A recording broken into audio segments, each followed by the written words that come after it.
tracking of time so that we don't extend further.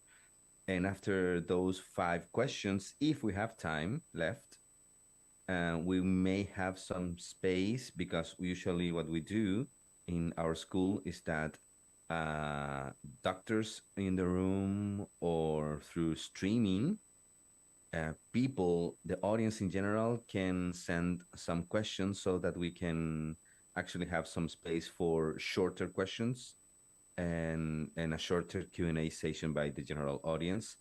And that'll be the presentation session and the Q&A session. After that, we will deliberate. So people here in the room will have to leave, even the candidate has to leave, so that the members of the jury will have to decide a unique grade considering the presentation. The presentation will be evaluated, nothing else. And this has a specific uh, percentage of the general process of her doctorate. And after that, the candidate comes back in, and the dean will give her the results, and the audience, the general public, will be joining us as well. And then we will be reading the results.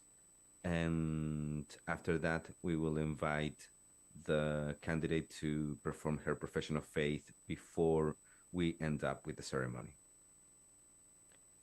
So I will request that profession of faith because I thought I already had it, but we'll have it printed. And that's it. Give me a few minutes and I'll have it right here.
go. Good morning, everyone.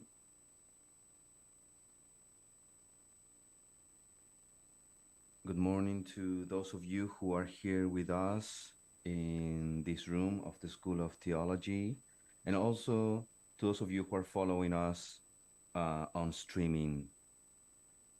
So the possibilities we are given by streaming actually open lots of possibilities to share knowledge, learnings, and experiences.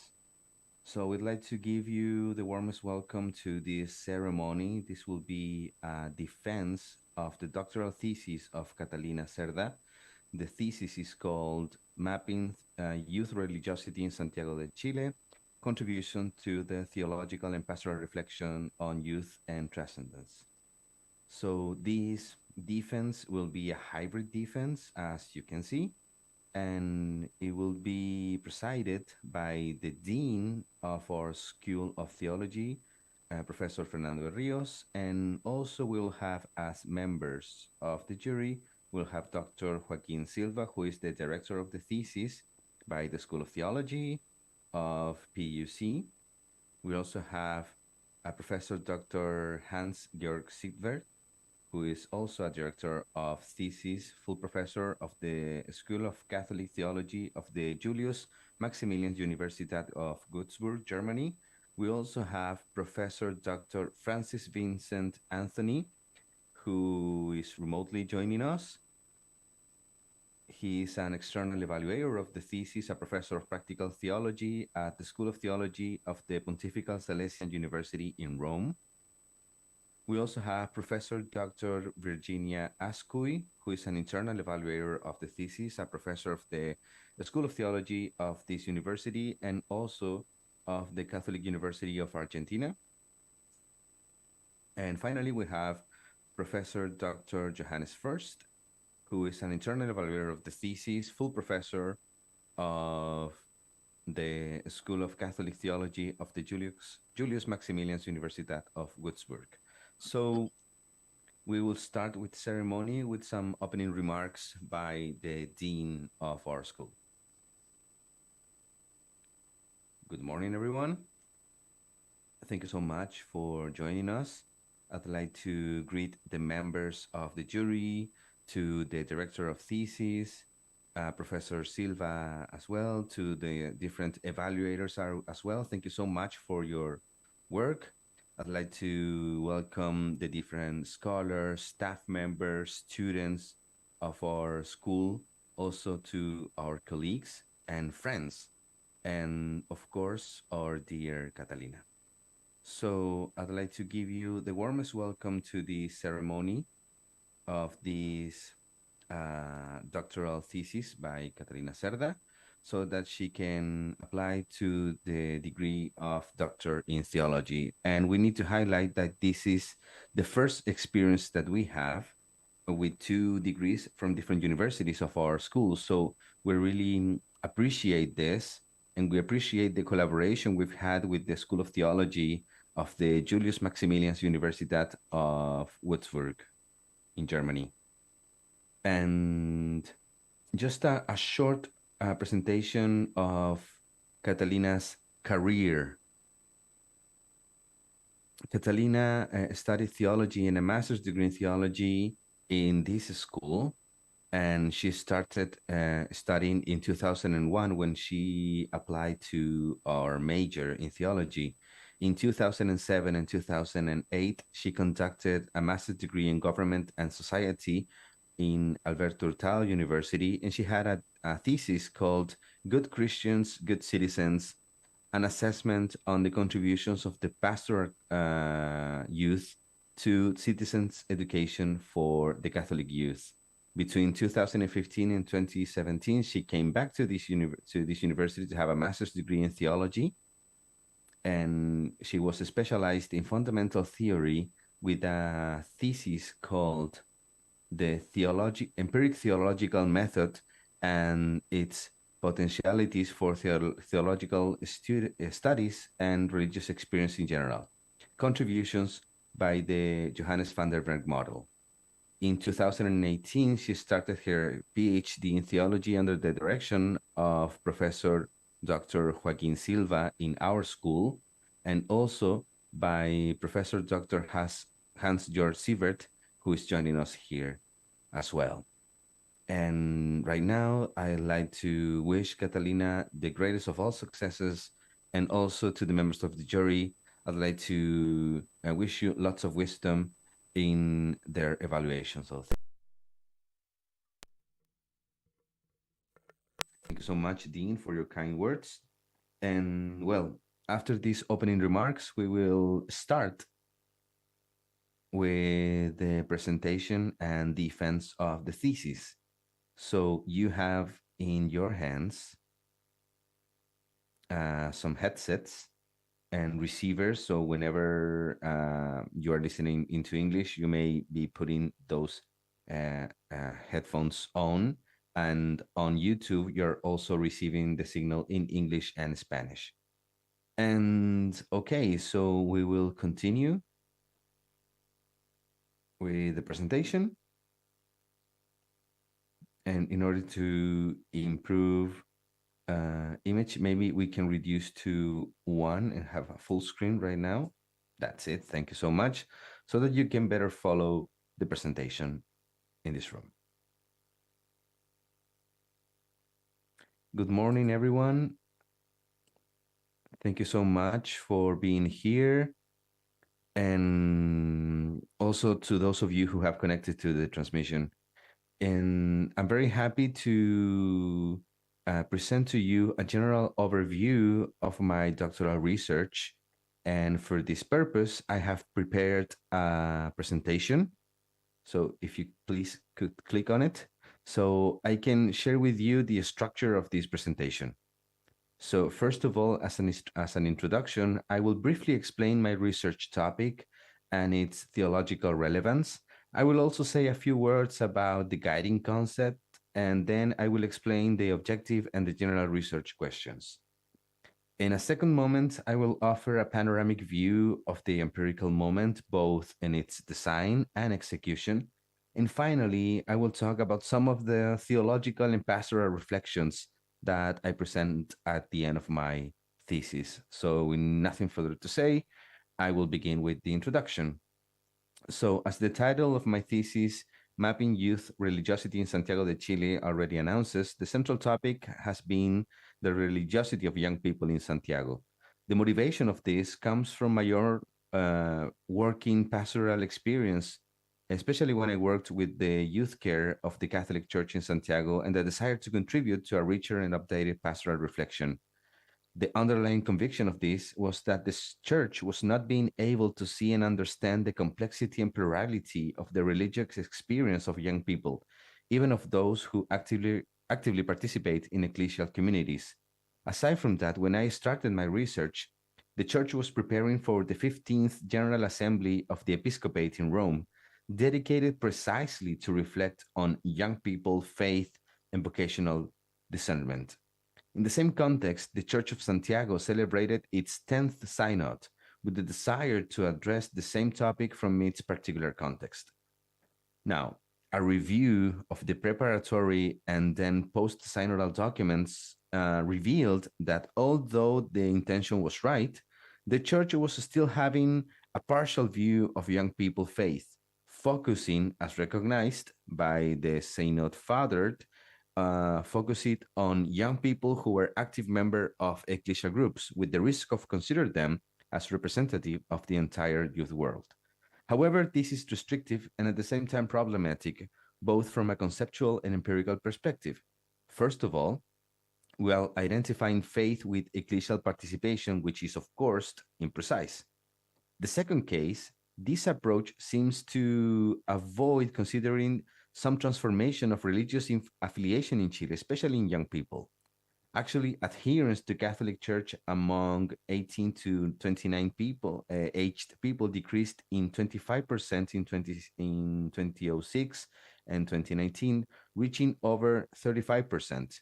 Only 10% of them regularly go to church. On the other hand, those who define themselves as without religion increased by 20%, representing almost 38% in 2019, while other groups, both evangelicals and atheists, have remained stable. So, in this context, this research sought to offer a broader view of the topic, and we want to seek to be a contribution to the church's pastoral reflection on young people and their faith. However, from the very beginning, I was also motivated by the conviction that young people should not be considered just addresses of the church's mission, but also interlocutors from whom the church could also learn. And they were not there just to better carry its pastoral work, but also to enrich its own understanding of faith and God, because in them the Spirit of God is also present, a spirit that acts in mysterious way where and He wills, and as GS22 reminds us. Moreover, different documents have recognized this too. The preparatory document of the 15th Assembly affirmed that by listening to young people, the church will once again hear the Lord speaking in today's world, and that young people know how to discern the signs of our times indicated by the Spirit. So the preparatory documents of the 10th Synod of Santiago went even further. Young people were considered not only and not primarily the object of the church's pastoral action, but sacraments of God's presence, a theological place through which God speaks today, revealing that revealing the things that were hidden to the rest of the people of God. This has a rich and widely recognized theological basis, reflected in the Second Vatican Council, which recovers the historical character of God's revelation and recognizes history and human experience as the place of a possible self communication of God and articulation of faith, and therefore a source from which we can produce theological knowledge. In this particular context, a new understanding of practical theology emerges as a specific disciplinary branch, whose task will be precisely the systematic and methodologically founded study of current praxis, no longer as a place of application of theology, but as a different and complementary source of theological development. So, a better understanding of these religious experiences could be a valuable contribution for the improvement of the church's pastoral action through a critical reflection on it. And at the same time, we can raise interesting questions and inputs for the updating and progress of theology as a hermeneutic experience as defined by Skilevix. Now, in order to achieve this broader and complex view of the phenomenon to be studied, I choose religiosity as a guiding concept, which I defined as the fundamental experience of an individual in relation to a vertical transcendence. I use Strive and Hood's expression, vertical transcendence, to point out a type of suprahuman transcendence, which may include non personal or non theistic supernatural agents. However, the expression allows us delimiting the concept to exclude possible horizontal transcendences, such as those considered by Luckman in his concept of religion, for example, family, sexuality, or personal development. In addition, inspired by phenomenology, I understood experience, which is a key concept, as the individual's encounters with an event that happens to him, which is say that occurs to him, and that one way or another he actively participates in that event. In this case, I'm talking about a revelation of transcendence that creates novelty and opens up a new dimension. So in other words, we're talking about an event that is complex, multidimensional, and unique to each person, and therefore needs to be understood and studied in its plurality and complexity. So following the contributions of Gluck, Stark, and Fukuyama, I decided to study 5 dimensions of religiosity, namely beliefs, contact events, practices, consequences in everyday life, and groups of reference. So considering the above, this research actually has 3 objectives. The direct objective has been to generate new and more complex knowledge regarding youth religiosity in Santiago de Chile, describing it in its various dimensions and identifying the factors that may have an influence in it, which translated into two general research questions. Now, this direct objective was developed considering two indirect purposes of theological practical character. On the one hand, considering the understanding of human experience as a theological place, and this research sought to identify the contributions and questions that can emerge from youth religiosity for theology, enriching and challenging the theological work in the country. But in addition, considering the practical context that gave rise to the research problem, this thesis also wanted to help the church to improve its understanding on youth religiosity as an input for an adequate pastoral reflection of young people. This was embodied in the third and last general question. So, in order to achieve this objective, we've used the so called empirical theology methodology, which is an interdisciplinary method that proposes the incorporation of an empirical approach within the processes of generating theological knowledge, given the specific object of study, namely human experience as a theological place. This implies that theology itself expands its traditional research methods and incorporates methodologies and instruments of the empirical social sciences. This way, a conjunction is achieved between the disciplinary perspective, which is practical theology, and an adequate method, which is empirical, for the study of this objective. Now, considering the lack of prior knowledge in appropriate instruments in Chile in this multidimensional way, the empirical moment of the research was exploratory descriptive, and we choose a mixed method combining qualitative and quantitative research approaches. The underlying conviction has been that the combination of both approaches provides a more complex understanding of the research problem and could neutralize the bias and weaknesses of each form of data collection. Furthermore, considering the attributional approach guiding this research, that is to say, allowing young people themselves to define which elements to integrate in each of the dimensions of religiosity, the sequential exploratory mixed method was selected.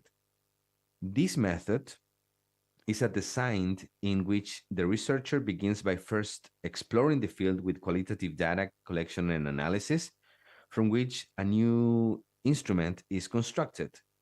In my case, a survey, which is then used for the second qualitative phase. The intention of this design is to initially explore the topic with a small sample so that the subsequent qualitative phase can be adapted to the needs of the individuals being studied. The value of the second quantitative phase is twofold. On the one hand, it allows to study the phenomena in a larger population, and on the other hand, it allows to study the interrelation of the variables, which makes a more complex understanding of the phenomena possible.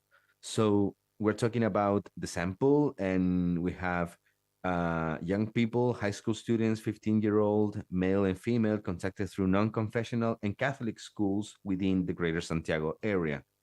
In the qualitative phase, 6 focus groups were conducted with 45 students from schools of 3 socioeconomic levels and of both religious orientations. In the quantitative phase, an online survey was applied to 734 students of 5 socioeconomic levels and both religious orientations, and both phases were conducted in Spanish. The qualitative phase was then fundamentally oriented to raise the contents and the most appropriate categories for the study of each of the 5 dimensions of religiosity based on the conversation with young people. Thus, each of these theoretically differentiated dimension, but still free of a specific content, were initially described from the experience of the young people interviewed.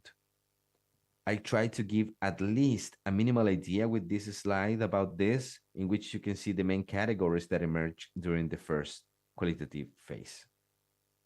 After that, and in dialogue with the specialized literature, I developed a conceptual model that guided the instruments designed for the quantitative phase. And we included 3 types of variable. On the one hand, the dimensions of religiosity, which constituted the dependent variables. That is to say, the focus of my research, which you can see on the right of this diagram, you can see on screen. Then, in order to answer the second research question, I included as independent and background information some social and personal factors that could be influencing the current configuration of youth religiosity. These are indicated in the central and left part of the conceptual model. Due to time constraints, I will not be able to share with you the result of this qualitative phase, but let me briefly present how these different variables correlate with each other, forming what we have called religious orientations.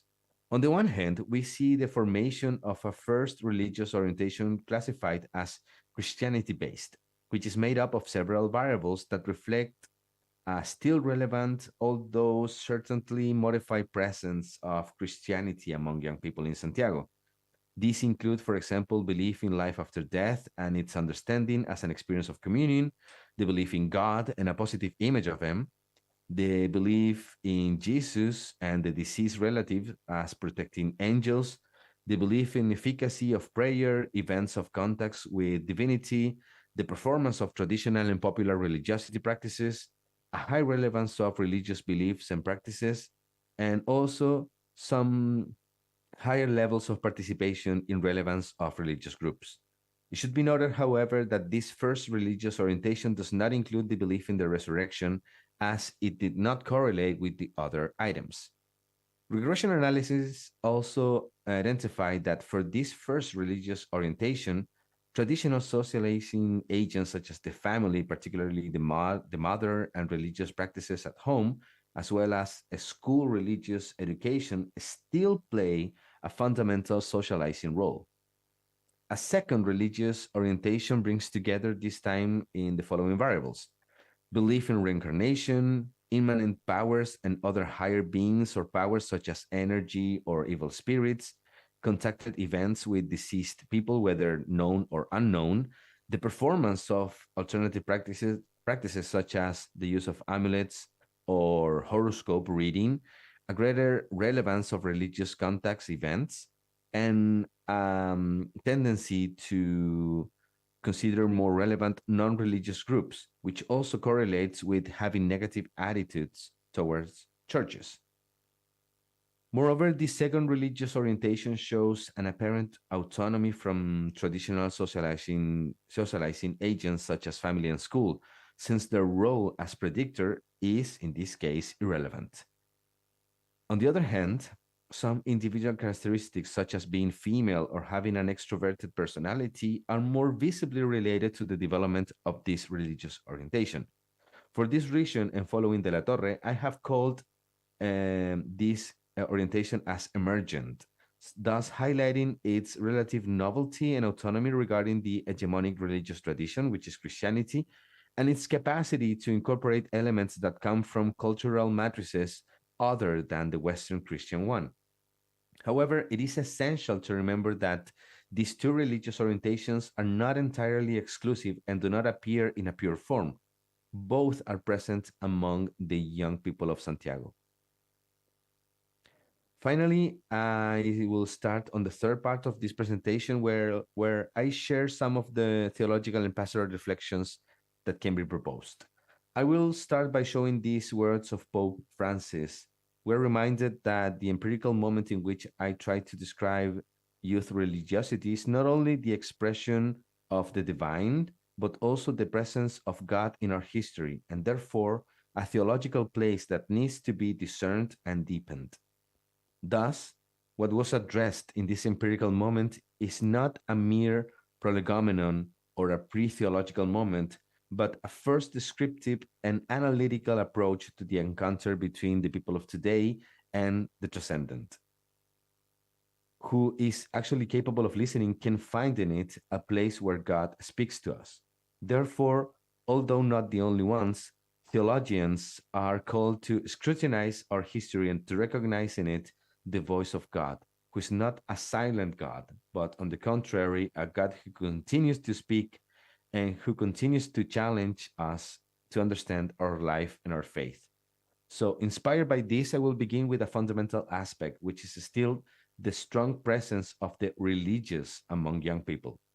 Contrary to what is often affirmed when receiving and applying the theories of secularization too uncritically, the results of this research show that most of the participants manifest having diverse religious beliefs, events of contact, or performing religious practices, which shows that the interest, search, and experience of the transcendent continue to be part of young people's life. Thus, the affirmation or the statement of human being as being open to transcendence as homo religious is not only a theoretical a priori, but a proven to be visible phenomenon among young people. Of course, if and when the appropriate concepts and instruments are used. Of course, the expression of youth religiosity today acquires certain novelty and particular features when compared to previous eras, which are sometimes difficult to perceive and value by those who still long for past times of Christianity, or by those who only recognize as valid expression of religiosity those in keeping with certain religious traditions.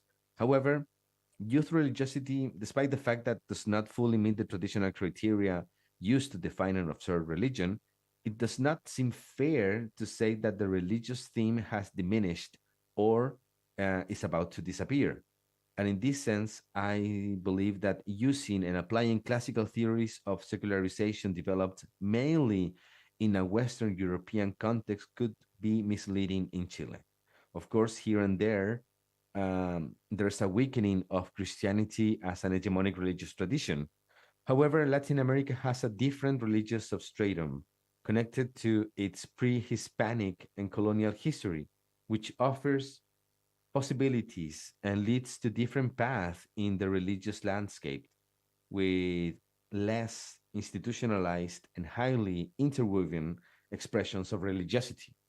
Thus, today, youth religiosity seeks new ways of configuration and of expressing and realizing the religious dimension that is constitutive of every human being. Secondly, I'd like to highlight the relevance of life after death of deceased relatives of young people's religious experience. And the preeminence of this topic is a central element of what young people understand as religious or transcendent, even over God. And this seems to be one of the results to highlight for several reasons. In the first place, because this is an aspect of youth religiosity that both for the social sciences and theology has gone unnoticed for too long or neglected, without doing justice to the relevance that this aspect seems to have for young people, but also because I believe that their understanding and experience of life after death provide some interesting contributions for theological reflections. Just as an example, I'd like to highlight that the belief in life after death is not for young people a merely future issue, something to be expected, but a real fact, a present fact, concretely experienced through the experience, contact, and even influence of deceased people in our world. These experiences mean that for them, deceased people are somehow still here and alive, and that it is therefore possible to communicate with them. Here and there, this life and the afterlife are not radically separated forms of life, but rather interconnected. Moreover, for a significant group of participants, deceased relatives are understood as protective angels, with whom even salvation events are associated or to whom prayer is addressed.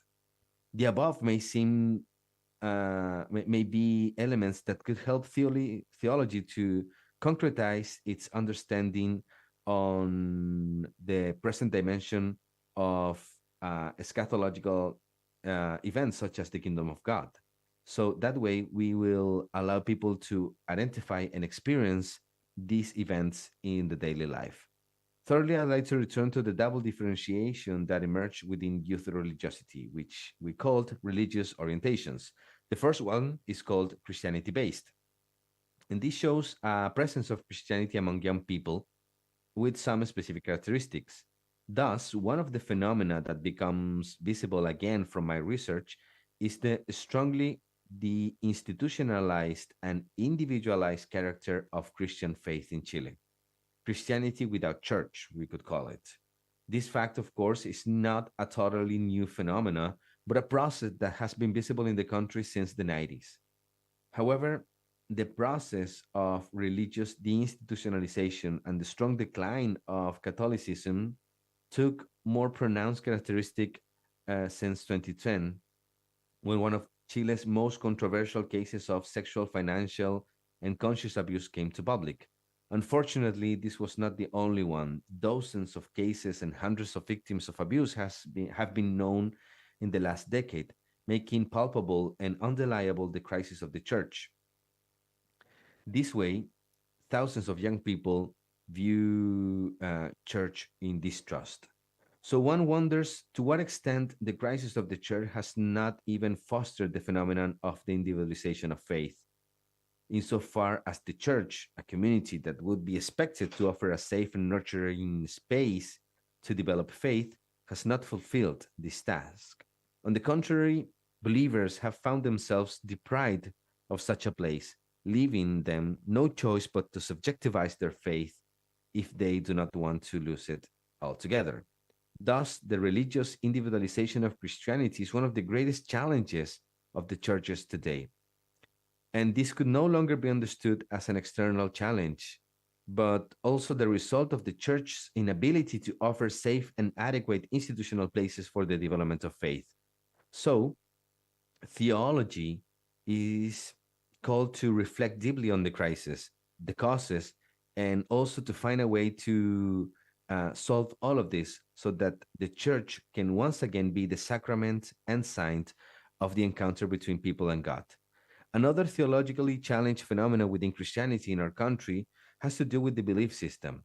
The results show the low significance of Jesus for youth religiosity and the relatively weak belief of young Christian, both Catholic and evangelical, in the resurrection. Christianity without Jesus Christ, we may say now.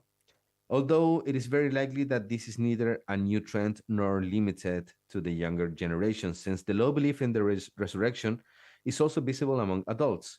And this is a urgent challenge for theology today. On the one hand, it seems necessary to delve deeper into the meaning that Jesus Christ has for young people, what image they have of him, how they understand his life, death, and resurrection, and the role this has in their faith. Also, we need to identify uh, the way Christians show that we can believe in the resurrection. Do they know what resurrection of the death mean, or is that they understand it but they do not share this belief? And if so, why? And delving into these questions would particularly enable Christology to identify and address possible problematic areas and eventually update the message about Jesus Christ, taking into account the current sensibilities of our culture and the ways symbols, concepts, analogies, experiences, stories that could be more meaningful in speaking about Jesus and the resurrection, which are main aspects of Christian faith. And finally, I'd like to highlight an eminent theological pastoral issue, which is the need to rethink the Christian mission, in a society such as the Chilean society.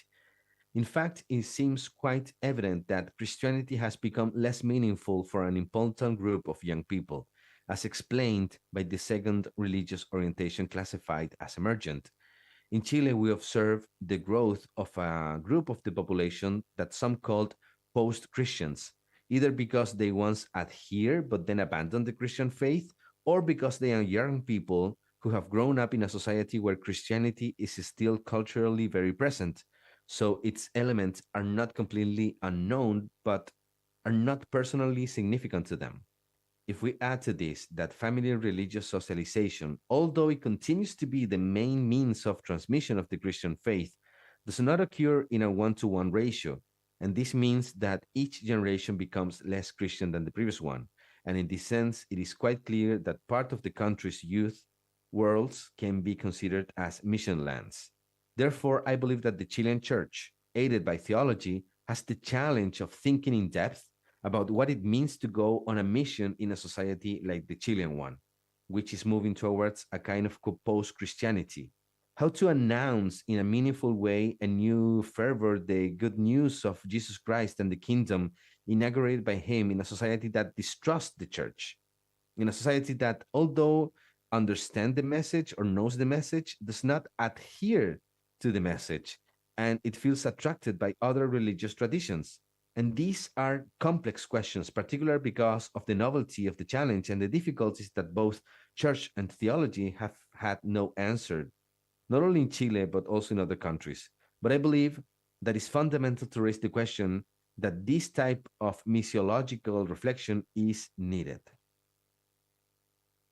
Well, much of the reflection could be done based on the result, especially through a deeper dialogue within the theological tradition in relation to each of the issues raised here and others that I have had no time to mention.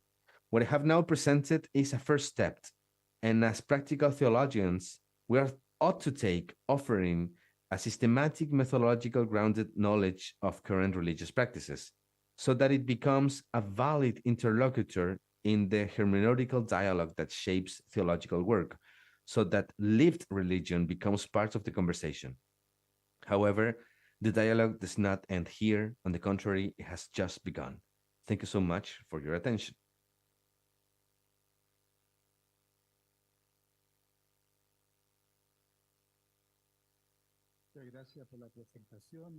Thank you very much for your presentation and to be so precise in your time. So now we are going to open the microphone for the intervention of the members of the jury. We're going to start with whom have been their tutors in this path that Catalina has walked through and shared with us today. In the first place, we're going to give the microphone to Dr. Joaquin Silva. He has been the director of this thesis in the Faculty of Theology in the Catholic University of Chile. Good morning. The first thing that I would like to say is that I'm really happy that we've reached this point after a long path, and it's been a path of lots of creativity, lots of searching and exploration, not only an exploratory investigation, but also the thesis itself, or this is documented an investigation that opens a new way, a new path in our Faculty of Theology. This is the first one that is made in this field, and I believe that it's been done with an excellence that is really paramount to us. So congratulations. And I am very happy, as I said, to have reached this point.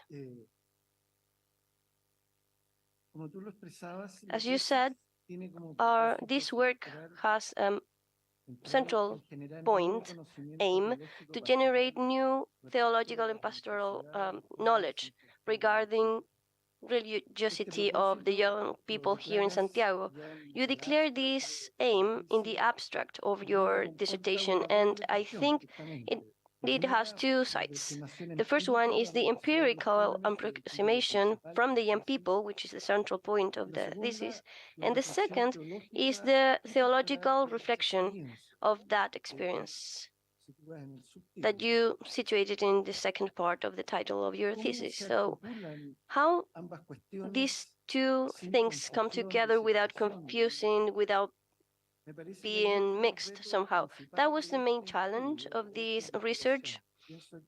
And I think that Catalina could face this in a very intelligent way with her empirical and theological competencies.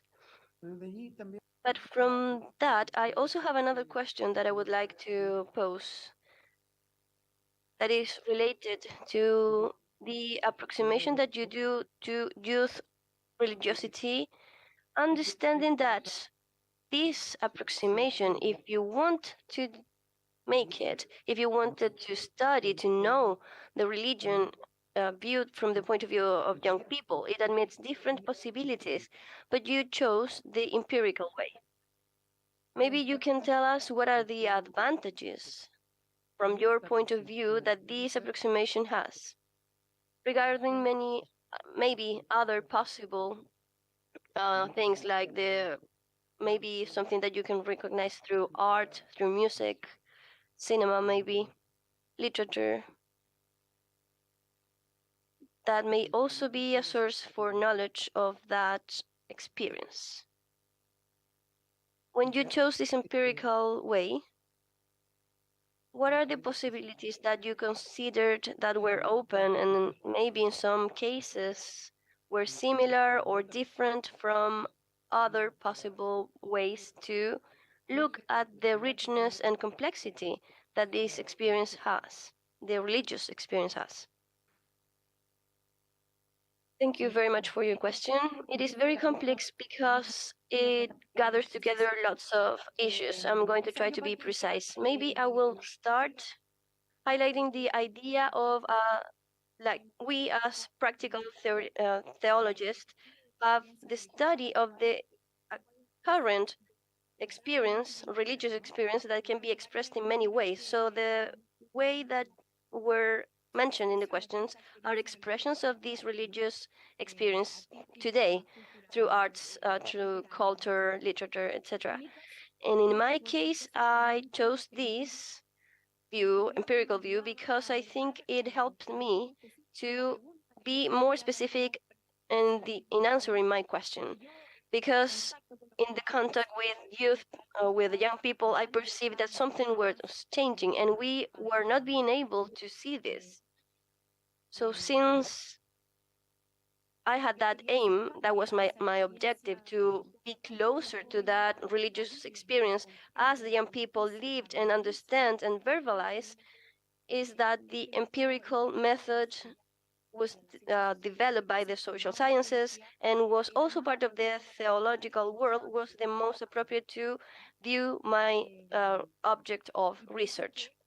So that's why I chose that approach, because it allowed me to be closer to the understanding, to the living, to the practices that many authors call the living or lived religions. So my first objective, the direct objective of this generation of knowledge, is that since I have this object, I needed an empirical approach. And necessarily, it required this first moment, or maybe second moment, which was the empiric moment, to be able to describe these questions that I wanted to answer and study from a theological point of view. That was my first direct objective. That was already put into an empirical study. So that's why this is fundamental. This method was fundamental in my research. Not the mixed empirical method, but this methodological framework was key to me because it was a methodological platform that allowed theology to be in charge of studying from its own perspective, epistemological perspective, this material object that could be maybe viewed from other disciplines. But in our case, we study from the theology itself, from our framework, from our interests and our questions, even though we incorporate in this process tools coming from other disciplines. But it was necessary to develop this first empirical moment because we had little knowledge about the religious world in young people. We, of course, had some knowledge, some previous investigations, but not the way that I've been doing it. And on the other hand, without that empirical base, I think it is impossible to develop a theological and pastoral reflection on what young people says, if we didn't have access to that phenomenon.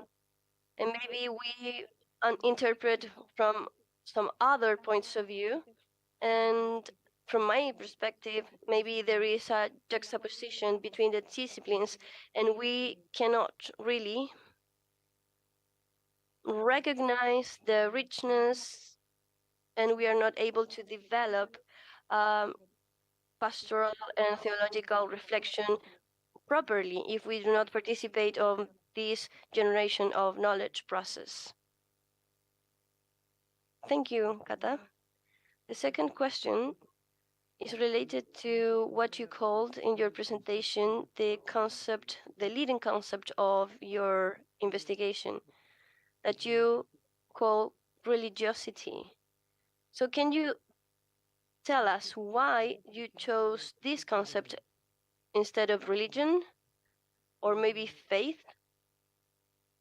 As you said in your presentation, they have been used in some other research or studies that has the focus on youth experience of religious, right?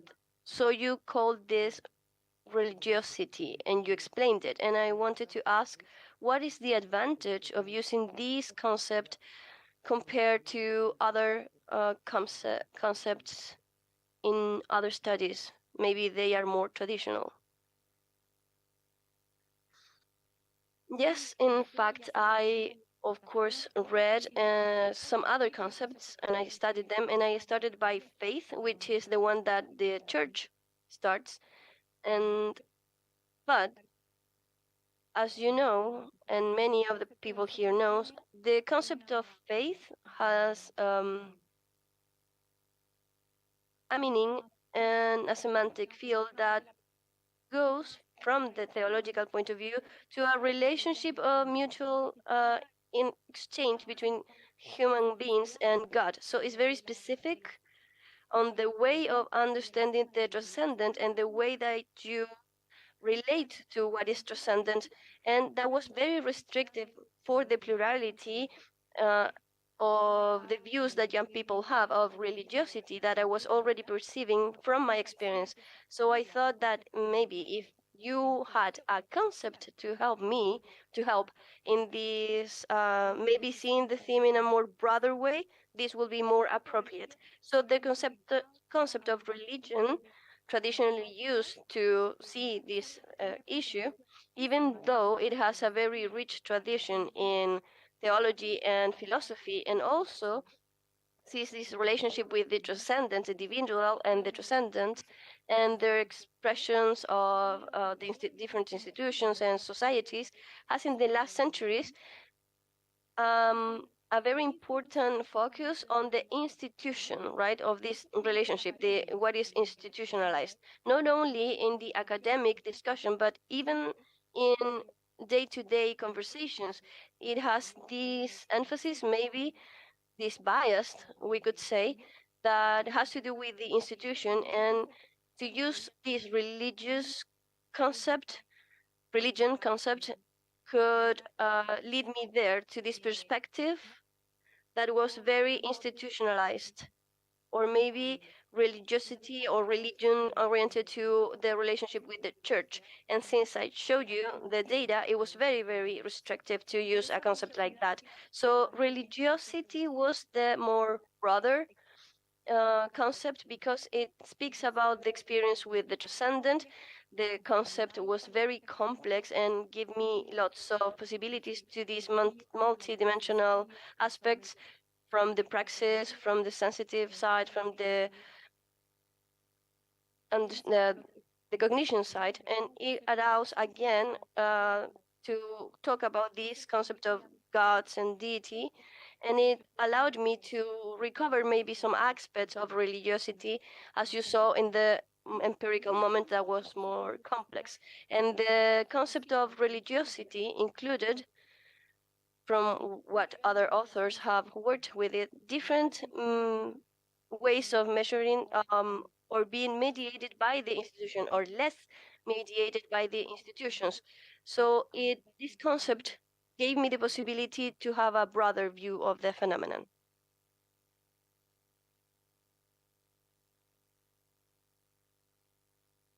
Thank you, Joaquin. Thank you, Catalina, for this dialogue. Now we are going to give time to Professor Siever.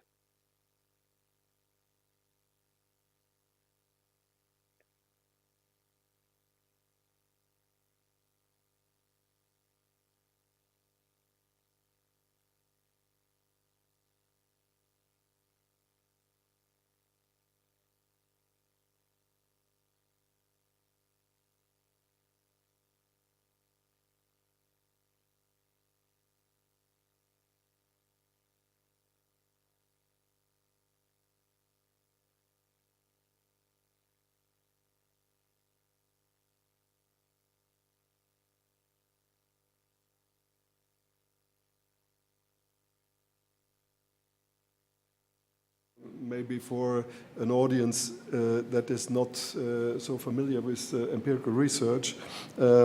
So 3 sub-questions are, what does it mean? So if we talk about triangulation, I mean, you used the term mixed methods, and usually people who do empirical research already have enough to do if they do a qualitative or a quantitative research. You did both. So second, what is the added value in doing triangulation using more methods? And the third, maybe the most important question, what are quality criteria for high quality triangulation? Will you answer in Spanish or English? No, I will try in English, so we can speak in the same language. Thank you very much for the question, because I think it helps me, or it gives me the opportunity to come back to the methodological approach of my research and to explain a little bit better some aspects of it. As you said, I use a triangulation, which is a specific technique or approach within mixed method approaches, in which the researcher uses different data sets, different methods, different theories, or even different investigators to approach a specific topic or to answer a specific research question. The same one using different databases, different theories, different methods. In order to achieve a more complex, a more holistic understanding of the phenomenon. And as I already said, that was my motivation also for using mixed method approach, because I believe that this helps to this goal, to achieve this more complex perspective. Triangulation also helps, and I think this is one of the added values. It helps to mitigate, as I already also mentioned in the presentation, possible biases of each kind of data or of each kind of methodology. And therefore, it improves or helps to improve the validity and the credibility of the research. Meaning, it helps, or it helps to improve in how far the researcher is being able to measure or to study what he or she is willing to study, and also in how far the findings reflect the phenomenon in real life. No? And that's why I used triangulation or mixed method approach with this, in my case, using methodological triangulation. Namely, I used both kind of qualitative data collection process and then analysis. And as I said, at the beginning, the qualitative data helped me in order to develop the quantitative instrument. So it was a basis for the second. May I ask you, what could be the danger if you only think top-down from a quantitative point of view? The problem would be that if I only work top-down, so namely from the theory, only from the theory or from the conceptualization to develop the instrument may not meet the experience of the participants. We are not sure if it actually reflects what they are understanding about the topic. And the other way around, if you only would go bottom-up, so qualitative, would you also, is there a danger to miss perspectives? Yes, absolutely. It is. I think it's a danger in meaning that if you keep only the qualitative phase, you only are able to tackle the experience of the specific group that you are studying, and you are not sure if what appeared there in the findings are actually, so to speak, representative or a well reflection of what happens in the whole population, and if these are trends actually of the specific population. It was actually the case.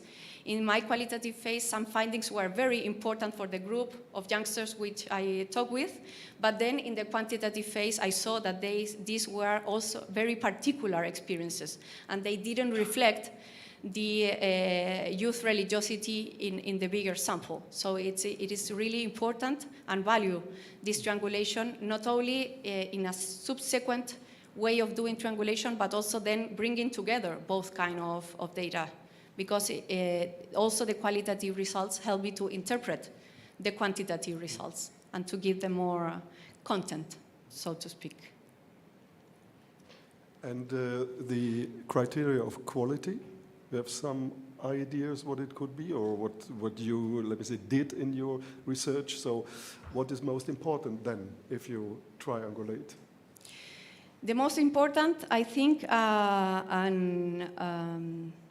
criteria that may show that your process has been well done and the validity of your results is if these results somehow correspond with each other and speak with each other, so to speak. No? So that they relate and they help you to corroborate the first trends that you see in the qualitative phase, and then to, as I said, to better describe and explain the phenomenon in a better way. If there are some inconsistencies, of course, it could be many reasons, problems of methodological problems, or maybe possible questions that emerge from the data that are needed for further research. No? But in my case, I had somehow the lack of finding some high consistency between both phases, and therefore helped me to achieve this more complex understanding of the phenomenon. Okay, another question. Those who follow Karl Popper's philosophy of science could criticize empirical research in theology because it is or must be descriptively oriented, and because normativity has no place in it, which could be here and there a problem for a theological investigation. So my question is, first, is this criticism compelling? Is empirical research necessarily positivist? Yes or no?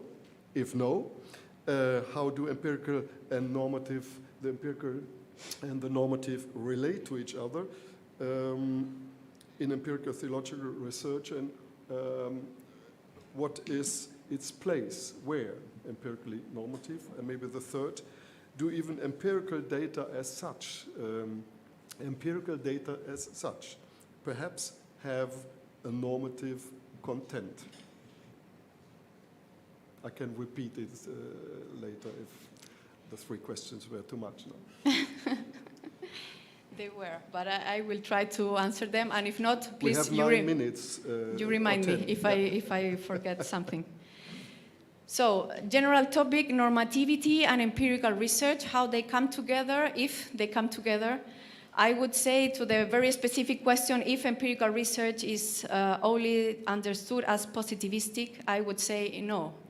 Meaning that we are not working, in this case, understanding that normativity or any pre-understanding doesn't play any role. I think that critical realism has already shown us that every empirical research, even though not only in theology, so whatever empirical research it is, the researcher has some pre-understandings, some interest, and some conceptualizations that explicitly or not guide his or her interest in the topic and his or her approach to the topic.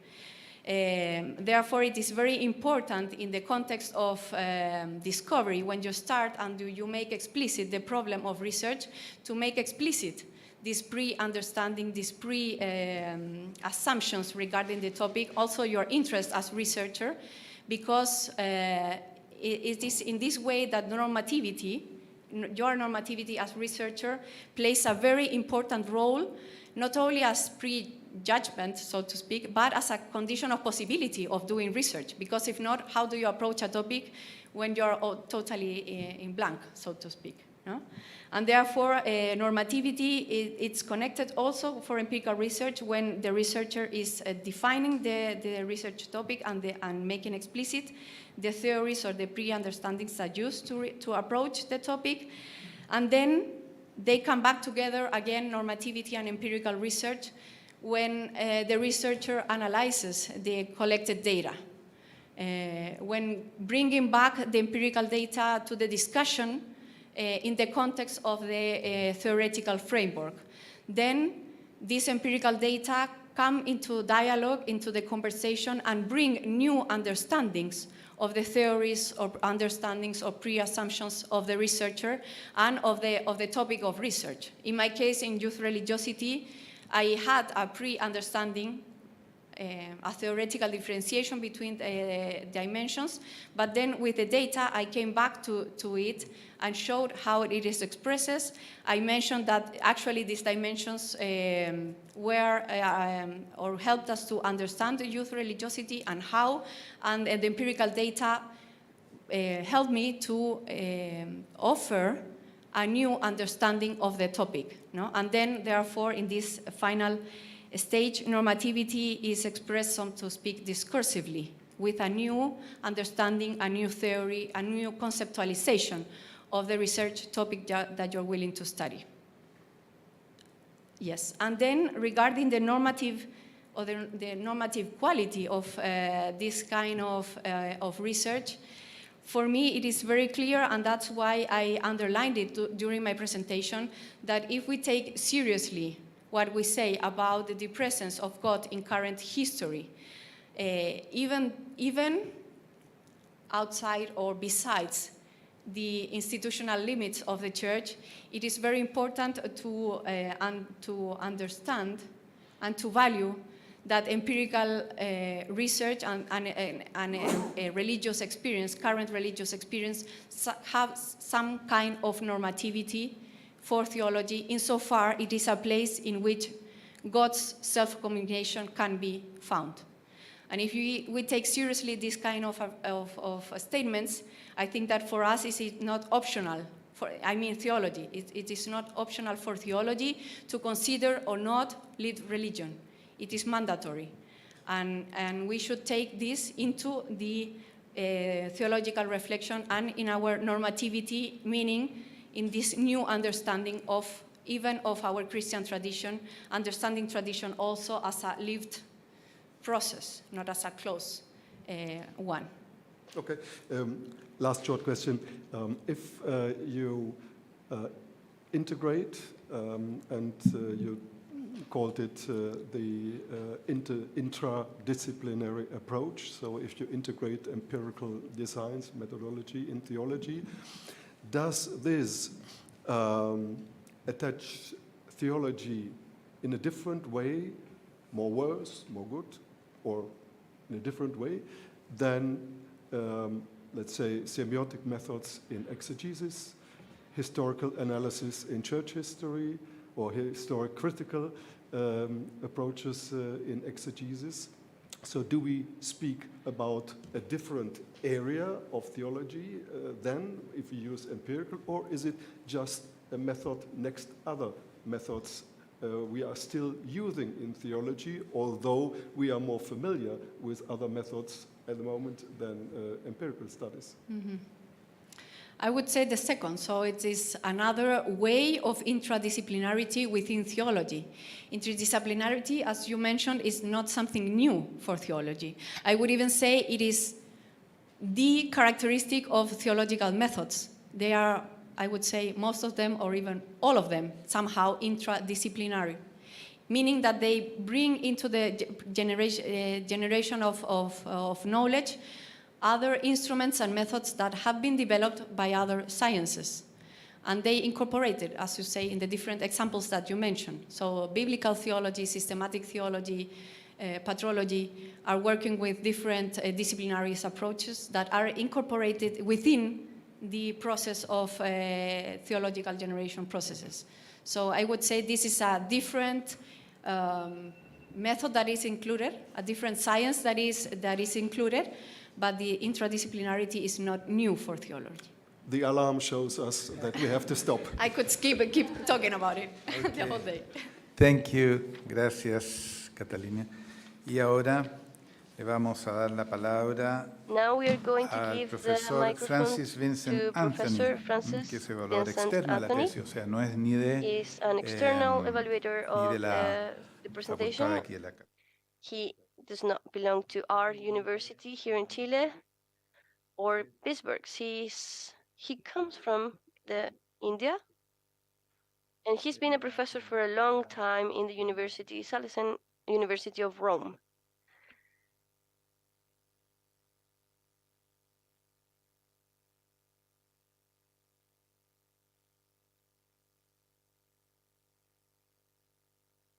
Yeah, I can. I don't. Okay. So good evening to all of you. As I had written also in the written report, I must first congratulate the candidate, Catalina Cerda Planas, for identifying a relevant theme, relevant research problem, and chosen an appropriate research method to address it. So far, we discussed about the method, so I'm not going into that. But I must say that you have chosen the right method. And as I hear it, it is the first time in your university. So that makes it also an important, let's say, element of your thesis. And you have it synchronizes perfectly with your intention of studying youth religiosity as lived religion and to contributing to theological and pastoral development in Santiago de Chile. So overall, I must say that the dissertation has a wonderful value from the methodological point of view and the way you have systematically gone about it. Now, in the dissertation, and also in your synthesis that you presented now, the emerging youth religiosity is specified as Christian-based and emergent religious orientation. You have made a distinction, though they are related. The latter, that is emergent religious orientation, referring particularly to the presence, contact, and influence of deceased persons, is said to have pre-Hispanic roots, as you mentioned it. Now the question that I'm posing to you, does it point to original indigenous roots or to a reinterpretation of Christian concept of resurrection, which you say is absent in the youth religiosity? Or is it in association with the Oriental concepts of reincarnation and karma that you also mentioned? You mentioned all the three. So what would you say about this? I mean, this emergent religious orientation, what is the source of it, according to you? Mm-hmm. Thank you very much for the question. I actually approach these similar questions as possible questions for further research. Why do I mention this? Because considering the exploratory approach that I used within my research, I didn't bring these concepts, for example, karma or reincarnation or even resurrection, from a theoretical point of view, but they appeared during the first conversation with youngsters. And consistently with the method, I defined, for example, the concept of karma, the way youngsters defined it during the conversation with them. As I already mentioned in the conversation with Professor Sieberts, this bottom-up approach somehow led me to do the things this way, and it was the option that I had. And therefore, I defined karma as they did, namely that everything that they do, wrong or bad, comes back. If that corresponds or not with the Oriental or Eastern religions. It wasn't the focus until now, at least, of my research, and I haven't done yet these reflections because it somehow exceeded the question that I had, and actually what my research, what helped was to make visible that these kind of questions are relevant also for us in theology, but also for everyone that is trying to understand youth religiosity. These different possibilities that you mentioned in your question, if they are a reinterpretation of Eastern religious traditions, if they are connected with indigenous previous way of understanding transcendence, or if that is a reinterpretation of resurrection, I couldn't tell that based on my data, because I didn't study the sources of these results, but I came in this first step to see that these are relevant topics that should be further reflected. However, we have already some important researchers in Chile that have already highlighted that religiosity in Latin America has been, since the beginning of the colonization period, always intertwined between the original or the indigenous people and their religious traditions with Christianity that came with the Spanish people. And therefore, and because of the lack of consecrated personnel, always Latin American religiosity has somehow expressed itself in these deinstitutionalized ways and included these other aspects that may be not considered traditional expressions of religiosity, but my question would be if they couldn't be somehow considered also Latin American expressions of Christianity. It's a question that I have, it's a question that I pose also in my research, in my dissertation, but very concretely, I think that to answer your question of the sources, we would need to do more research focus on that, and it would be very interesting. Okay, thank you. Just to proceed further, in the same line, the presence, contact, and influence of the deceased persons, which you mentioned, would in some way point to consciousness, no? As the core of mystical or religious experience. For example, in Hood's mystical scale, you make reference to Hood. This would be a common perspective of Oriental or Eastern or Asian religions, like Buddhism, Hinduism. That is, consciousness is something core aspect of religious experience in the East, no? And in your dissertation, you consider it, no? See, why do you consider consciousness as a problematic concept for your research? Though there are pointers to it in the religiosity of youth. You discuss it briefly, but you say that this is not the thing that I want to consider.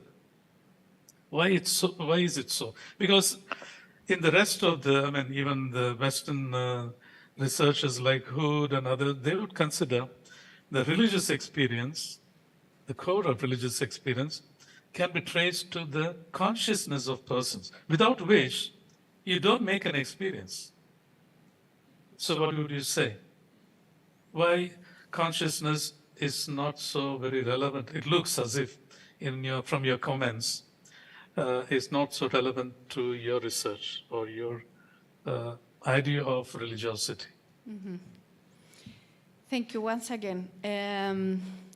If I may, I wouldn't say it wasn't important, or I would deny its role, but what I would say is that consciousness as a concept and as a way of describing youth religiosity isn't the core aspect of how youngsters themselves understood youth religiosity. And as I said, I stick very seriously to their understanding of youth religiosity in order to try to approach and describe the phenomenon as they in this case, youngsters understood it. Of course, we can do further reflections that what they talked about, especially very sensitive and sensible experiences of contact, not only and not especially with divinity, but also with dead people, in some cases included, not explicitly, some kind of reference to consciousness. But it wasn't the way they approached the topic, but in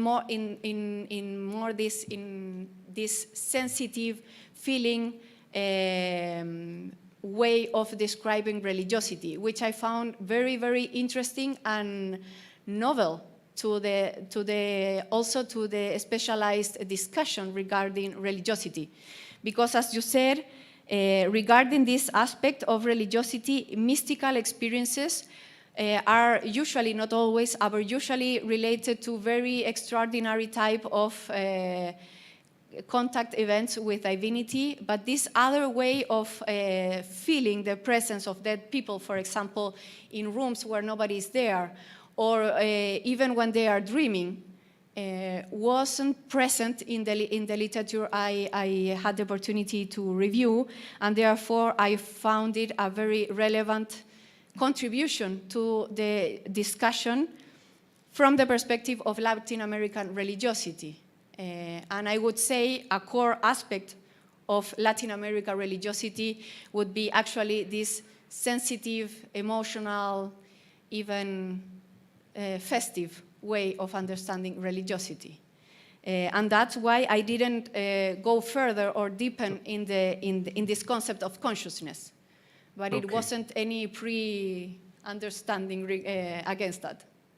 Yeah, I can see that. And I'm only doing a reading of your thesis, wonderful thesis, from the Eastern perspective, yes, and course. seeing it, so that I don't repeat what others are saying or commenting. Now, to proceed further, in the same line, the Christian-based religious orientation, as you also mentioned in the synthesis now, is strongly deinstitutionalized and individualized. Now, generally, Oriental religiosity is left to individual's interest and conviction. No, nobody tells you must do that, this is the only way. You do it because you want to do it or you like to do it. So that way, individual in a way constructs his own religious life or religiosity as part of his or her search for the religious truth. So, the tendency to subjectify faith is, you say, for not to lose it altogether, Or could it be to find through these personal research and choices, to search for a deeper meaning of religious experience? In other words, this tendency to individualize and subjectify, is it a negative tendency? Could it be positive in the sense of searching for meaning, depth of religious contact, religious experience, or the transcendence, because I want to do it? Is it not anything positive? Because you compare it with institutionalized religiosity and you say, this is one way of safeguarding what is possible. Why can't it be something positive in itself? A personal way of searching. Okay, the institution offers many possibilities, but I make my own experimentation to define my path towards a religious depth. What would be your reaction to that? Mm-hmm. Thank you again. I mentioned during my presentation the phenomenon of individualization. I wouldn't say negative, but in contrast to institutionalization, just to bring into the discussion this, the awareness that individualization may not only be a trend of culture, but also that church may be contributing to that. to a phenomenon that is usually criticized by the church. And therefore, I wanted to bring into the question if the church itself shouldn't reflect in how far it's helping in this phenomenon. However, I would say, and I would highlight that at the beginning, I started highlighting that the religious dimension is there and is very present. And I think that is a very positive aspect also for us as theologians of individualization, because this religious dimension is present, is working, is at stake in the individual, and even, as you said, maybe looking for deeper expressions of it, even though they don't find institutional ways or means to develop their religiosity.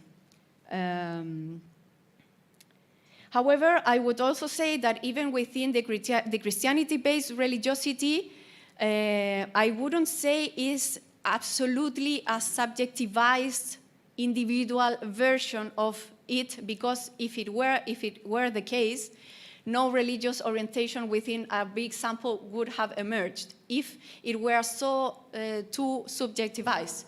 If we find this religious orientation within the sample, this means that that it wasn't the case only for a specific subject and individual, and they were all different doing their bricolages.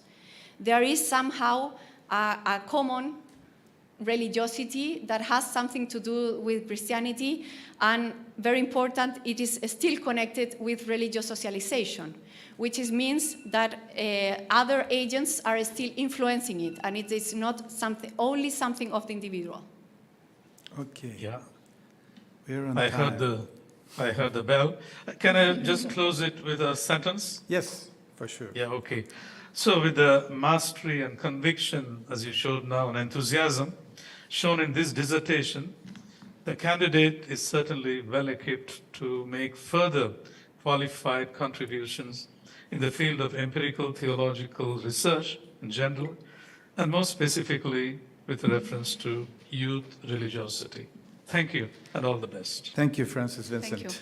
Once again. Okay, you can Moving forward move forward. to the other side. Now is the turn for Virginia Ascuy. She's from our university and also from the Catholic University in Argentina.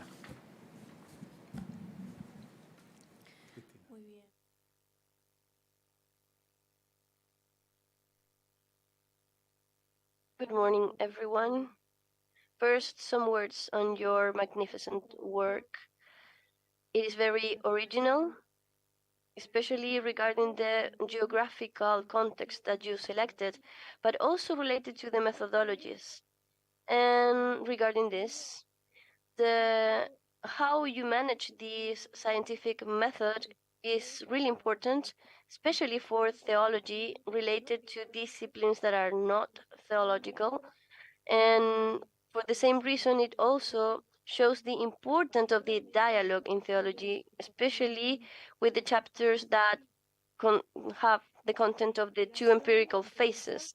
The investigation that you did is a point of reference in the study of the religiosity of the young people in Santiago of Chile, and it shows how important the theology is in the theological studies, and it contributes with our pastorate that is addressed to young people, and it gives us the opportunity to further investigation in the future, and that's why I want to congratulate you. And now regarding the questions, there were different aspects for conversation, but I'm going to select initially two of them. The first question is somehow something that you already discussed with Professor Siebert, so you can choose if you want to answer or maybe making the link to what was already said. In the introduction of your dissertation, you said that you follow the proposal of Johannes van der Velde and his empirical theory, and then you mentioned the presence of certain suspicions regarding that among even some theologists. And in that sense, I want to ask you, because in your work you do not specify this, maybe you did that in some previous work. Is this something frequent or maybe isolated criticism that the author has received, or maybe his followers?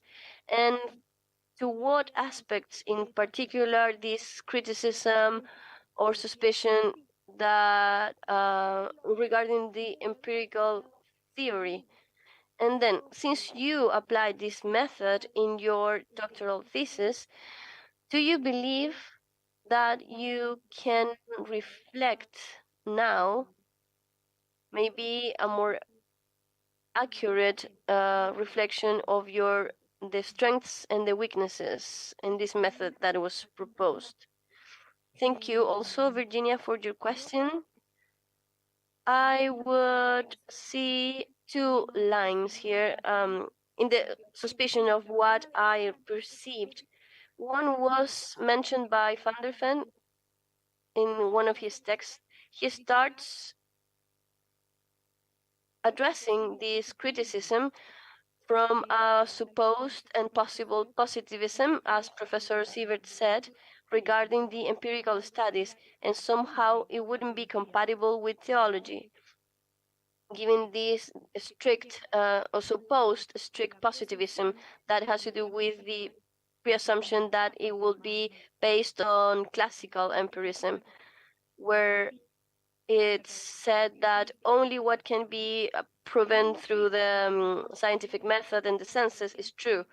And when he talks about this empirical theory, he doesn't see that empiricism in that way, but in further development that have assumed the criticism to the classical empirism, and that has given some different points of view, where it's emphasized that through the empirical methods, what we do is to try to have an approximation of a phenomenon with certain characteristics of certain individuals, and we try to read just that, what we're trying to study, and we are not trying to explain the whole human experience, and less than that, the theological phenomenon that is in or behind that human experience.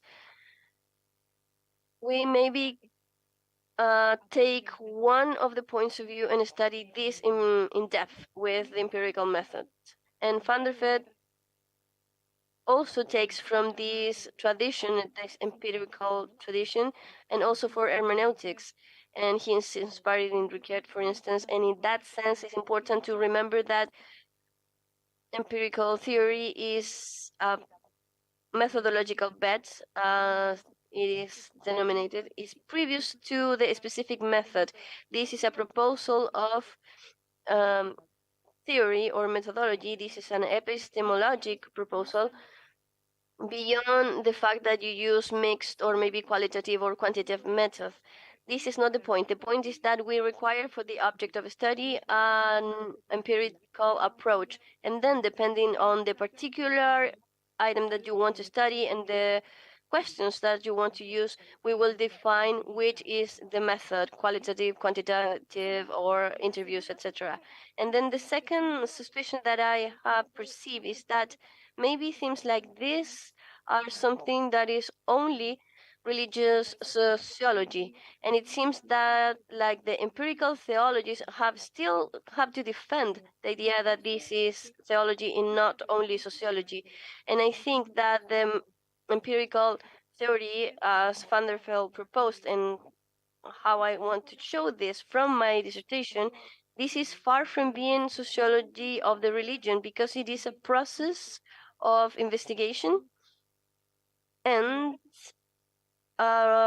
theological reflection to what is really necessary to incorporate an empirical approach. But the theoretical framework, the interest, the questions, and the formal object that I'm trying to read even though this is the same material object that a sociology wants to study, this is specific, this is theological, because I have a question and a framework, a theoretical framework that is defining the empirical moment. So I think that these suspicions has been already cured with time, because we're thinking about 30 years ago, and we are still trying, as Joaquin said, maybe in the darkness, that this is actually empirical theology, and to show the importance of these researchers, not only in praxis, but also for the development of theology as a cognition of faith. Thank you very much for your answer. And continue in this line, in the third part of your document, where you talk in the chapter 6 to the contribution of your investigation. There you make an effort to clarify the scope of this chapter. You say that you are not trying to do an exhaustive presentation, but these are only preliminary theological reflections. And you also said that we have this path to further works in with some other theologists. And here I have my question. You mentioned also some other theological disciplines. And can you give us some examples of these future perspectives, even though you haven't put them into your written work? But how do you imagine this posterior work with other people, maybe, or you as an empirical investigator or researcher of theology? Thank you again for that question. I think that it helps me to clarify to what extent or how I understand the place of the practical theology, the empirical theology in the global framework of theology.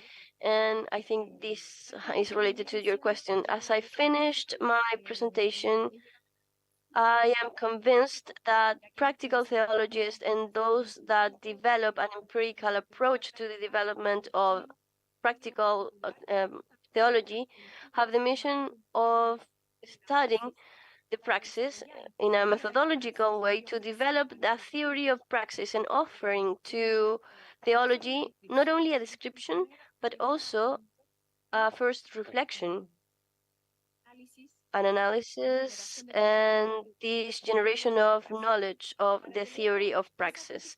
So that contribution that we do can enter in the symphony, so to speak, of theology, in this conversation that the theology has to do. Mutatis mutandi, I think this is what the people that studies the Bible also does. They do a very detailed and specific work, and they offer to theology new tools so everyone as theologists can somehow incorporate the different contributions of the different disciplines. And I think that is fundamental that these kind of investigations, and also from other branches of the discipline, are received in a work that is interdisciplinary inside theology. So this should be a collaborative work with other colleagues from other disciplines, where we can go deeper, as I said in my presentation, through a deeper analysis and a more deep dialogue regarding these emerging topics that are not within the scope of what I proposed in my investigation, that was the youth religiosity. But when I studied this, I have new subjects that were emerging. It's not fundamental theological aspects. I mentioned eschatology, Christology, theory of the spiritual theory. And I believe that the call for us is to go deeper into those subjects. Concretely, maybe a collaborative work with colleagues from other disciplines, something systematic. So with the same data, maybe we can go deeper in a dialogue with what a systematic can do, for instance, from Christology, or maybe to take on a new investigation or research with a systematic approach. My focus is not systematic, even though we have those themes here. But if we wanted to develop an investigation on the persona of Jesus Christ, for instance, using an empirical theory, we had to develop a new theoretical framework from Christology, questions that are referred to Christology, and develop this whole process again from the perspective of Christology mediated by the empirical investigation, right? So we can go deeper in that dialogue, interdisciplinary dialogue inside theology. These are the two ways, and I hope one of my colleagues is willing to do this. Thank you very much, Catalina.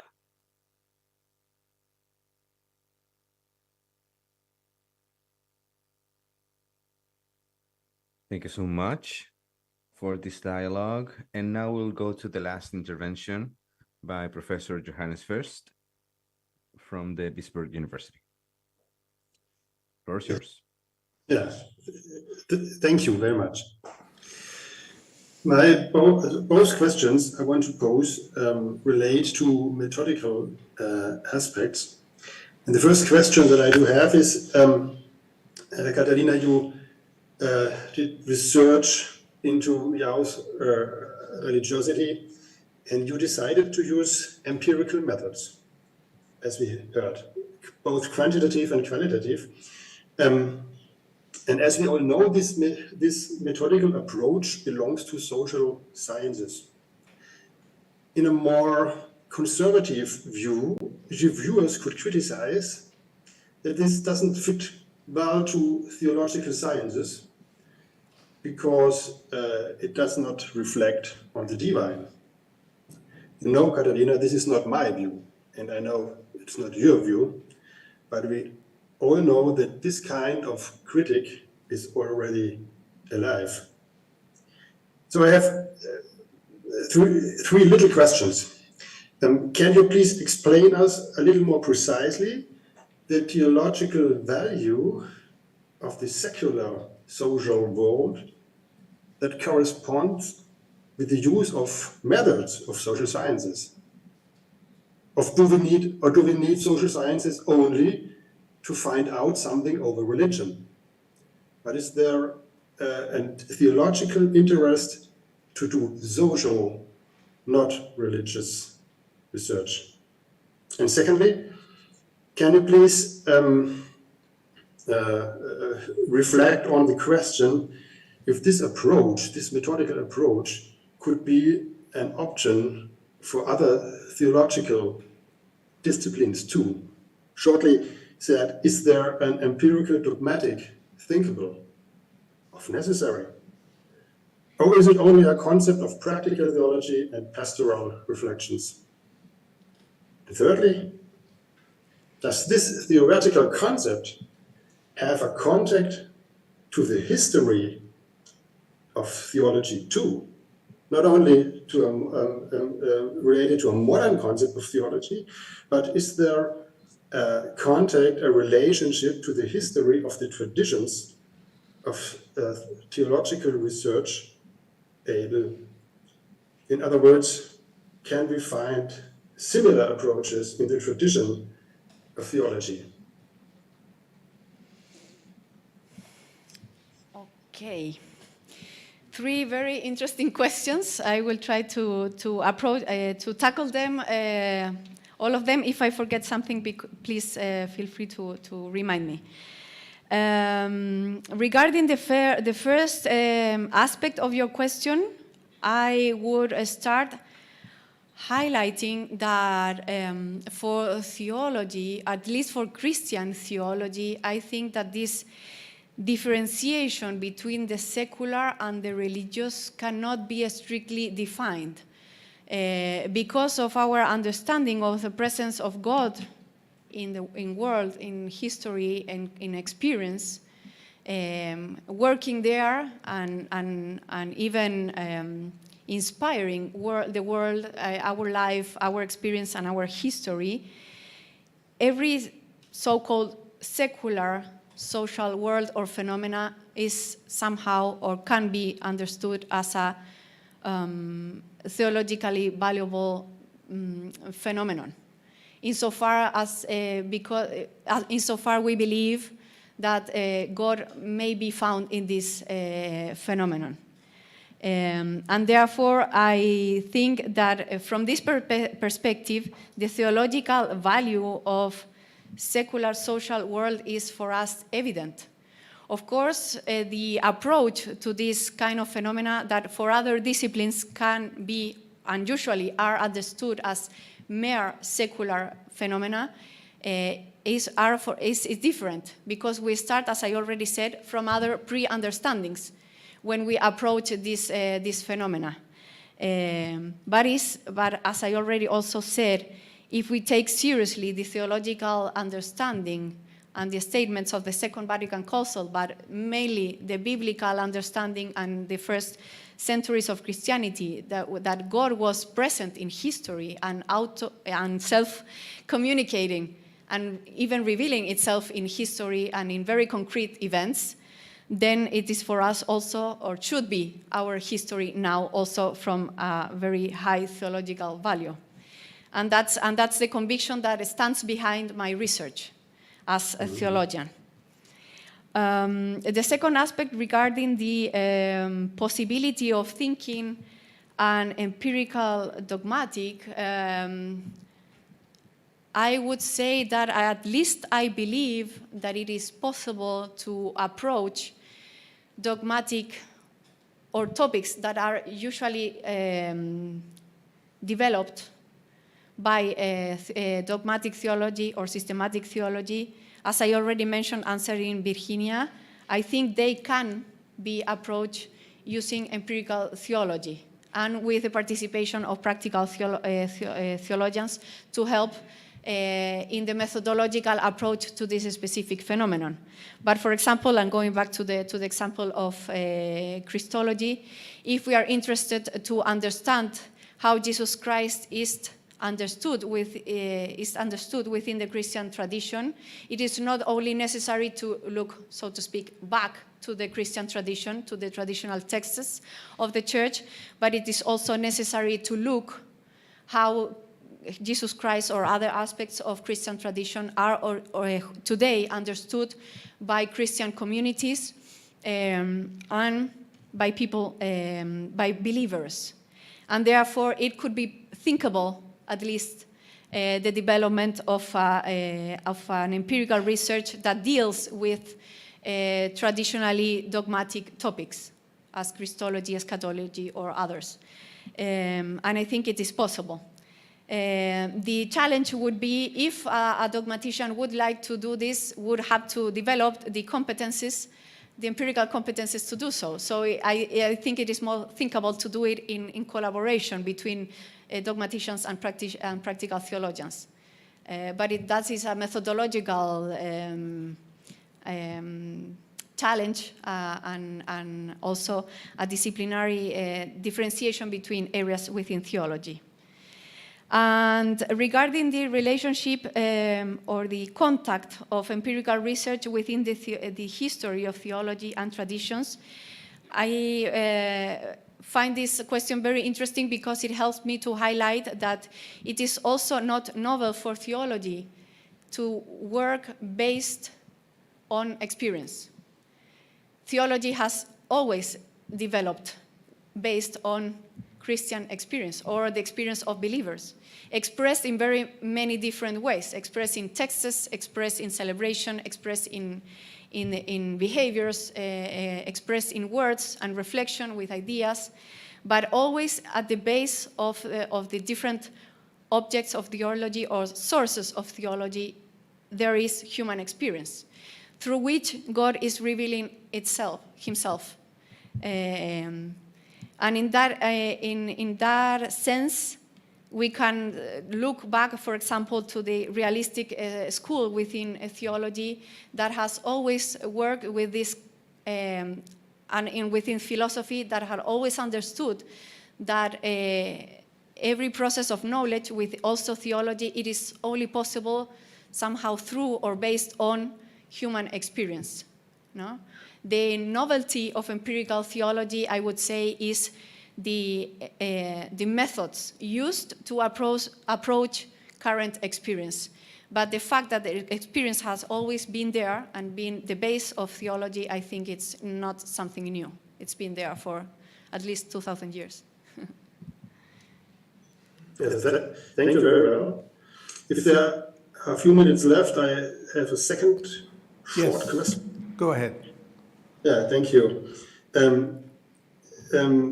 As Cerda has heard, you did research into religiosity, and you asked young people inside and outside the church, respectively outside the official structures of the organization.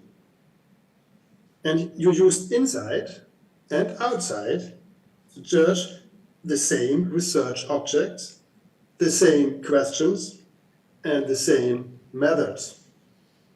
And this, in my opinion, is a very interesting approach.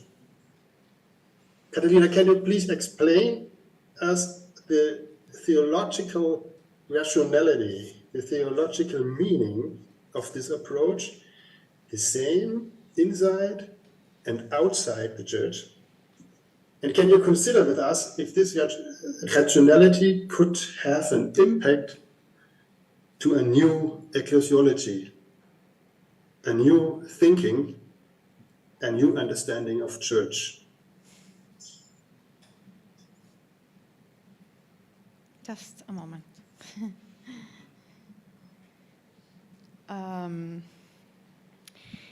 Yes, actually, I would say the other way around. So not to repeat what you already said, I didn't make any distinction within youth regarding their participation or religious affiliation. No, I just approached them as a general, so to speak, group without any pre-understanding or pre-differentiation regarding their religiosity or aspects related to that. Why did I do that? Because as I mentioned before, I started from the theological pre-understanding that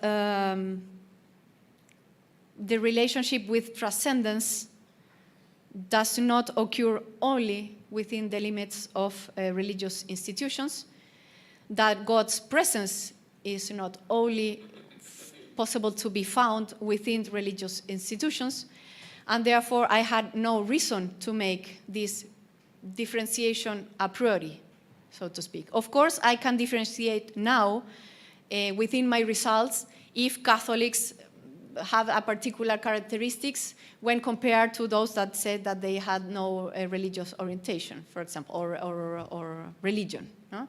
But that is a posteriori kind of analysis that I could be able to do, even though I didn't do it also in my dissertation, because for me it was relevant to tackle the phenomenon, the relationship with transcendence, wherever it may take place, and to try to identify God wherever he may be present. And I have no criteria to say before he is present here but not there. So that's why I did it that way. And I think that's also, it was not my invention. That's in the Second Vatican Council. I think it's a way of doing concretely, disciplinarily, and methodologically concrete the statements of the Second Vatican Council, to take them seriously. And in this regard, I think it may be connected also to the statements of the Second Vatican Council regarding the presence of the Church in the world. No? Of course, there is an institutional expression of the Church of Christ that may be visible and can be somehow identified and has its limits, also in how people feel belonging or not to this institutional expression of the Church of Christ. But as the Second Vatican Council also recognized, this does not limit the possible other expressions of the Church of Christ besides the institutional expression of it. And in this regard, I think it may be somehow, if we want to do it, a possible way to reflect on this new understanding of the Church in this second way. The question will be, for me at least, how these two relate and how the institutional Church could work and serve better the more complex and broader understanding of the Church of Christ present in our world. I'm not sure if I tackled everything, but I hope. Yes, thank you. We are on time. Thank you. Thank you, Johannes, and gracias, Catalina. Thank you so much, both of you. Habiendo concluido. And okay, having finished the Q&A session from the members of the jury, we have a tradition in our defenses to open the floor to our colleagues in the room. We can expand some interpretations. We have Professor Samuel Fernandez, for example, with us. Yes, please.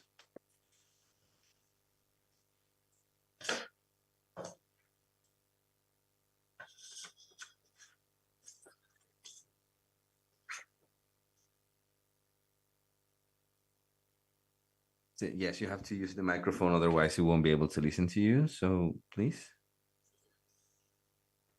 So usually we have this equation between deinstitutionalization and individualization. So the question would be, is this an intra-ecclesial point of view?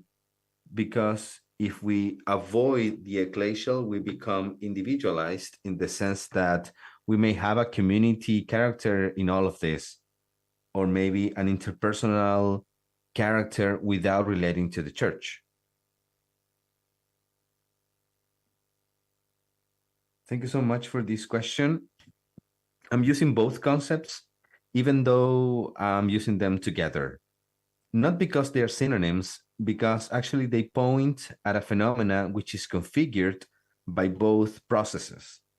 So, for example, individualization has to do with this trend in which the individual develops his or her own convictions or religious identity from their own processes and decisions and options and choices, which may lead several youngsters to abandon the institutions they were part of. So now we talk about deinstitutionalization, which has to do with the level of mediation that this process of religious identity development considers, especially which has to do with the institution or not. So this religiosity may be expressed through the religious institution. So in this sense, I think these are not two required phenomena. We may have an individualization phenomena that could end up in a participation that could be institutionalized. Thank you so much. So now I have a question, Catalina, and then Rodrigo. So my question has to do with a concept that you use that comes from Chilevex that has to do with the experience concept, which is very rich and fruitful, and it allows to dialogue with other disciplines. It's a polysemic concept, but of course it has a specific use in theology, and this has been used generally as well. So considering that religious experience is usually associated with meaningful human experiences, given the fact that you have approached your empirical research into a specific part of society, which is young people at school age, what are the human or the meaningful human experiences behind those religious experiences you've shown in your research? Because right here at the university, we've had other cross-cut research, such as the ones we've done with Mideuce people, regarding the way the religious experience may change. And especially when they go to university life, we have new experiences that will also configure the religious experience. So how do you mention a religious experience that is conditioned by some typical experiences of a youngster life in a school age? What's the relationship between those two? Because we may consider that the experience of young people is the experience configured in this stage, but several things happen before and after that school age. Well, thank you for the question. And let me highlight what you mentioned at the end. This kind of research, considering its nature, is just a picture of a group of people in a particular group, and we don't want to show the whole picture or the total population of youngsters in Santiago, but we are showing a picture of a meaningful group at a specific age. And actually, 15 years old is a stage in the development of a person's life, and also in the development of a religious perspective, is important. 15 years old is positioned in a stage of several changes, especially when it comes to do with the critical movement from a critical point of view regarding what their families and environment tells them. So they start building some personal choices from different kinds, including religious choices. So in this sense, the Mideuce research allowed us to see, and I can mention that adolescence or pre-adolescence to adolescence is a critical stage, in the sense that youngsters start reconfiguring their own identity and religious identity. And it seems to be that the most important crises occur at this particular stage, and they are the foundation of what may come afterwards. In this sense, I think it's extremely relevant to study this particular stage. Other research in Chile, because of practical reasons, are focused on overage people, in which these transformation and redefinition processes have already occurred, which do not mean that we have a stable life after that. We all know that's not the case, but that stage, this critical stage, already happened.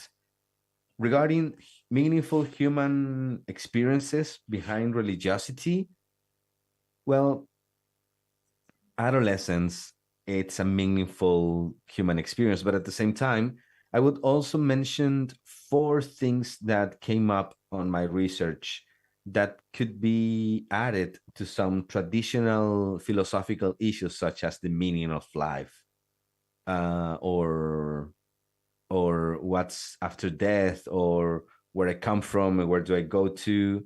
This does not emerge in the conversation with youngsters. Actually, I have 4 things that emerge.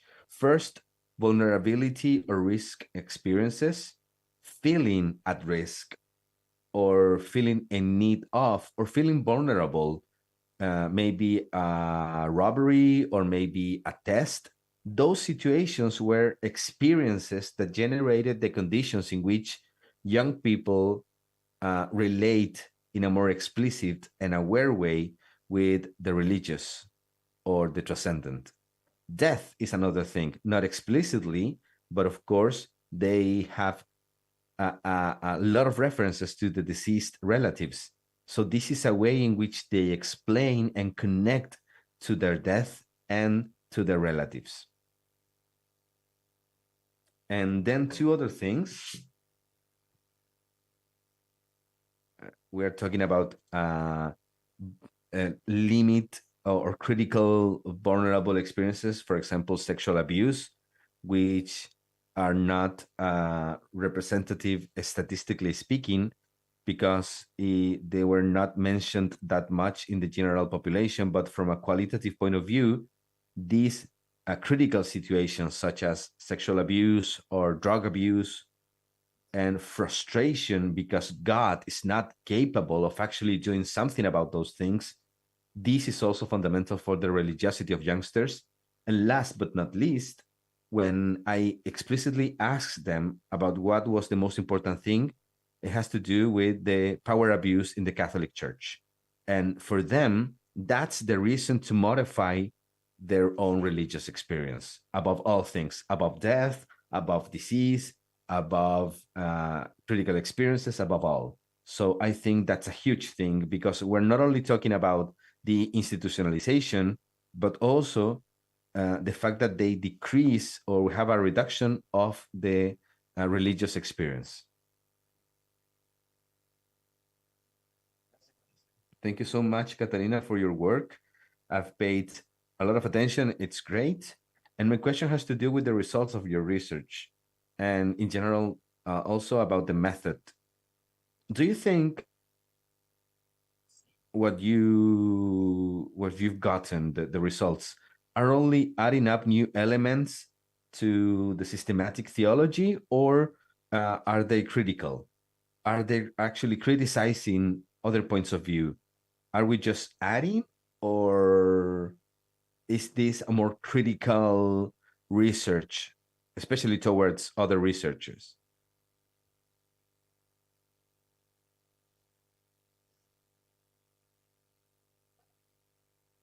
Well, I would confirm the second, okay? Considering that the results are a contribution regarding new understandings of new methods that have been used in theology, this is already a critical contribution because it forces us to rethink.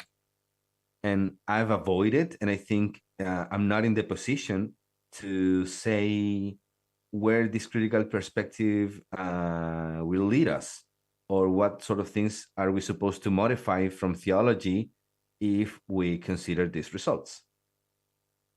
I think we should present this perspective that includes this critical point of view, which is the need to put into dialogue different ideas and to place ourselves at a distance, methodologically speaking, and together as a theological community and even as a Christian community, we should decide together if this is a contribution or if this actually contradicts, or if establishes some real nuances, and maybe what are we going to do with that if we need a solution. And I think that's the work of all of us. And as I've highlighted our contribution as practical theologists, I think we should bring the conversation back so that it becomes actually a critical contribution. A critical contribution in the sense that maybe another future is possible, not only in praxis, but also in the way we are actually understanding our faith and our work in this living process of Christian tradition. Very well. So this way, I'd like to conclude this defense. Now I will kindly ask you to wait outside because the jury will stay here to deliberate. And those of you who are remotely connected, well, we will tell you when to come back so that we can see the results.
The results of our deliberation. The jury has agreed to give this public defense of their thesis, the thesis of Catalina Cerda Planas, with the maximum score summa cum laude. We declare now that Catalina Cerda Graz is an approved doctor. Once the thesis is published and corrected according to the demands of the jury, she will have her degree of doctor in theology from the School of Theology of the Pontifical University of Chile and Julius Maximilian Universitat in Würzburg. Congratulations.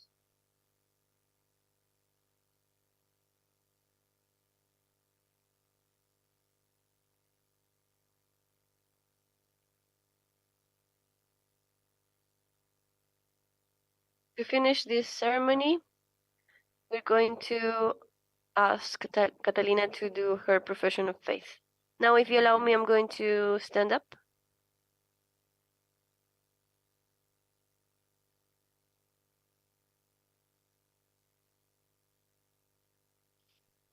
In the doctorate, they don't teach you to take off the microphone from this pedestal. Thank you again for being here. Now I'm going to give my profession of faith. Me, Catalina Cerda Planas, I believe and I profess each and every one of the things contained in the symbol of faith. They are, I believe in one God, the Almighty Father, creator of earth and everything that is visible and invisible. I believe in one God, Jesus Christ, that is the Son of God, God of God, light of lights, true of true God, engendered and not created, from the same nature of the Father that did everything for us, the man's and our salvation under the sky, and was incarnated from Mary the Virgin and was made into a man. And for our cause, he was crucified in the times of Pontius Pilatus. He resuscitated on the third day, and he went to the skies, and he seated in the right side of the Father, and he will come back in his glory, and his kingdom will not have any end. I believe in the Holy Spirit that comes from the Father and the God that is adored and glorified, who spoke by the prophets. I believe in the church, which is one, sacred, apostolic, and Roman, and I believe there is one way to the absolution of the sins. I hope in the future world and the resurrection of the dead. I also believe in everything that is contained in the Word of God, transmitted and written in the tradition, and that the Church proposes to be believed as a divine revelation among the universal magistry. And I believe in every one of the things that has to do with the doctrine and the customs proposed by the Church in a definite way. I also adhere with my will and my understanding to everything that is offered by the members of the church, even though they do not have the intention of proclamate, they will in a definite act. God will help me. Amen.